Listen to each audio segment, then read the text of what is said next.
This is a report on my recent visit to the Museum of the Shenandoah Valley in Winchester, Virginia.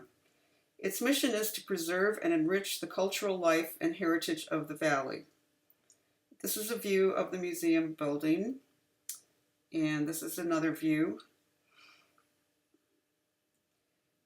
It sits on land originally claimed in 1735 by Winchester founder James Wood. The property includes the Glen Burnie House, built in 1794, shown here. Until the end of the Civil War, every generation of the family operated this property using enslaved people. In the early 1950s, the property was acquired by Wood descendant Julian Wood Glass, Jr. Glass and his life partner at the time, R. Lee Taylor, renovated the home and surrounded it with 6 acres of formal gardens.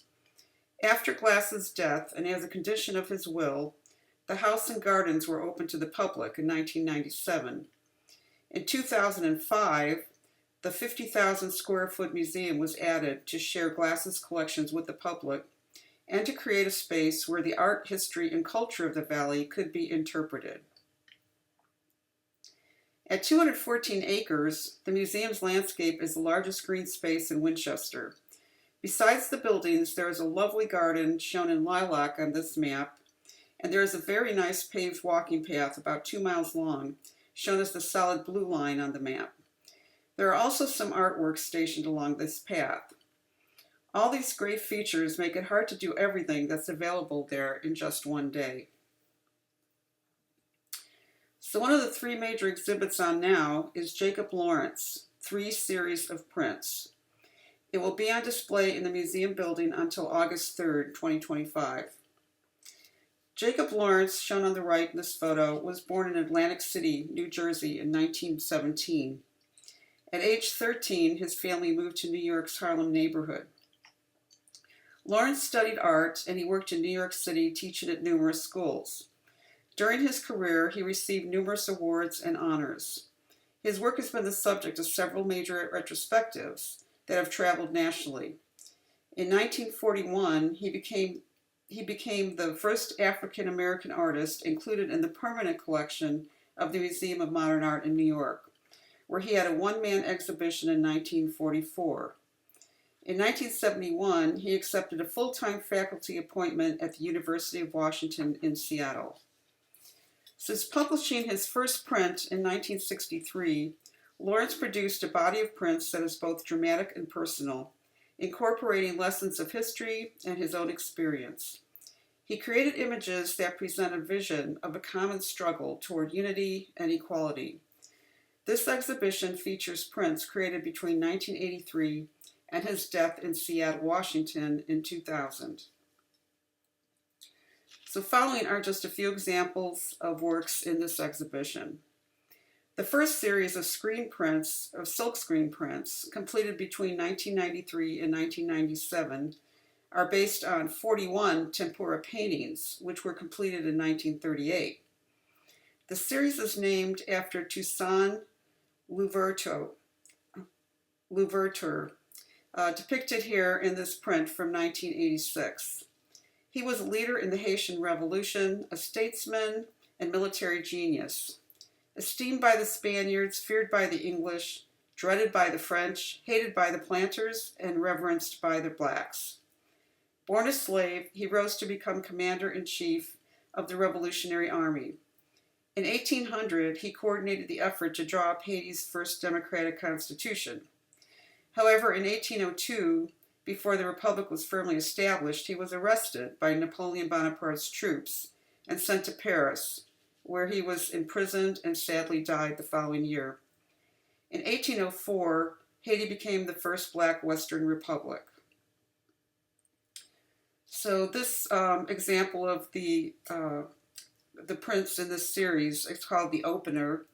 It was done in 1997, and it showed Louverture attacked the English at Artibonite, Haiti, and captured 2 towns, one held by the English and the other by the Spanish. And this is called St. Mark. And Louverture learned that the English were gathering forces and planning attacks in several communities, so he set out to foil their project. This is flotilla. In 1801, Napoleon sent his brother-in-law, a French army general, to invade Haiti and capture Louverture. This shows Napoleon's troops arriving at the shore. And unfortunately, there's a lot of reflection in these some of these pictures, and it's the best I could do with them being glass covered. And this is called The Burning. Le Cap was an important port city in northern Haiti. Rather than surrender, Henri Christophe, commander of the local garrison, burned the city as French forces came ashore. And this is Contemplation. As commander-in-chief of the army, Louverture saw to it that the country was well taken care of and Haiti returned to prosperity. During this period, slavery was abolished and attention focused on agricultural pursuits. So the second series of prints in the exhibition is Hiroshima. Lawrence was invited to illustrate a limited edition book of his choosing, and he selected Hiroshima by John Hershey. The intent was to illustrate events that were taking place at the moment of the dropping of the bomb on August 6, 1945. The prints are from 1983, and this one is called Market. Other works in the series are entitled Family, People in the Park, Farmers, Boy with Kite, and Man with Birds. The third series on exhibit is Genesis. This is from about 1989 to 90. For these 8 works, Lawrence drew on his experiences listening to sermons as a young man. He was baptized in the Abyssinian Baptist Church in Harlem in about 1932, and he remembered that ministers giving very passionate sermons pertaining to the creation. In these works, Lawrence focuses on the sermon with scenes of the creation glimpsed through the window. And here are 2 examples. This first one is, And God wrought the firmament of the waters. And this one is, And God said, Let the earth bring forth the grass, trees, and fruits. So besides the 3 series, there are a few other interesting prints by Lawrence on display. This is called Forward Together, 1997. It shows Harriet Tubman leading enslaved African Americans to freedom. Lawrence based this work on his 1967 painting called Through the Forests, Through Rivers, Up Mountains, which is in the collection at the Hirshhorn Museum in D.C. And this one is Confrontation at the Bridge, 1975. This print memorializes the 1965 Selma to Montgomery protest marches for voting rights and racial justice for African Americans. On March 7th, known as Bloody Sunday, marchers were attacked on the Edmund Pettus Bridge by state troopers. And this is called People in Other Rooms. It's a Harlem street scene, 1975. Lawrence was often inspired by his memories of Harlem. He stated, I grew up in New York City. I guess when you grow up in a city, you become familiar with doorways and windows and looking through windows. I like the geometric shapes of these things. And this is The Library from 1978. It's the last one we're going to look at. Lawrence commented, I spent quite a bit of my youth in libraries. I was encouraged by my teachers to go to the library. All of us were, and it became a living experience for us. I would hear stories from librarians about various heroes and heroines. The library in my day was a very important part of my life. So among its other exhibits, the museum has a whole room of miniatures on a scale of 1 inch to 1 foot. The collection contains 14 houses and room boxes with nearly 4,000 objects. R. Lee Taylor, Glass's life partner, which I mentioned earlier, assembled this collection of tiny treasures. He made some of the objects himself, but he also traveled the country to seek miniatures of the finest craftsmanship. More than 75 artisans are represented in the collection. Taylor wanted to own at least 1 object by each great miniature artist of the day. He told the Washington Post in 1991, "It's a fever, a disease. Once you start collecting, you can't give it up.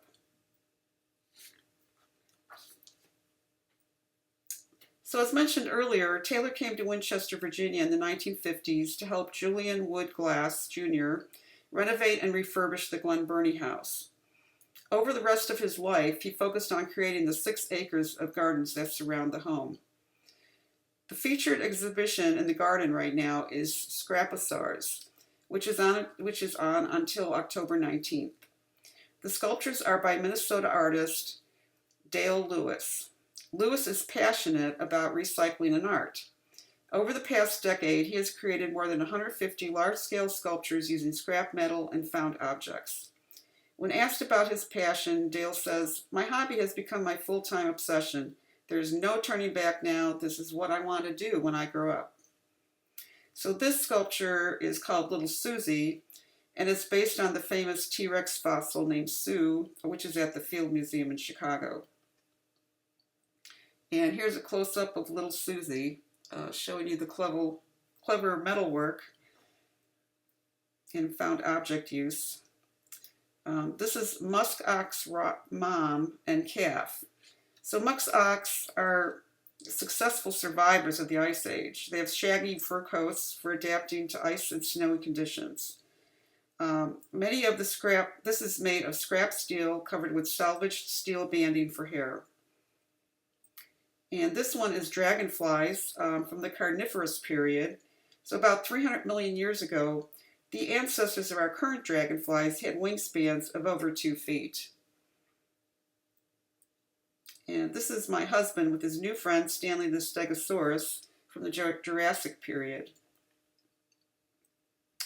And tritops, depicting a triceratops, which means 3-horned face. An old Chevy pickup truck frame was used to make his legs. And this is Jitters. The scientific name for this feathered dinosaur is Caudipteryx, which means tail feather. It's constructed from various sized propane tanks. And this is another feathered dinosaur, but not sure what the name of this one is. This is Mother of Dragons, a pterosaur with an 18-foot wingspan made of stainless steel scrap and has forks for teeth. And this is a detail showing the baby pterosaurs in the nest. So the property has a lot of natural springs on the property, and this is one. And just a closing with a beautiful garden view. And thanks for listening.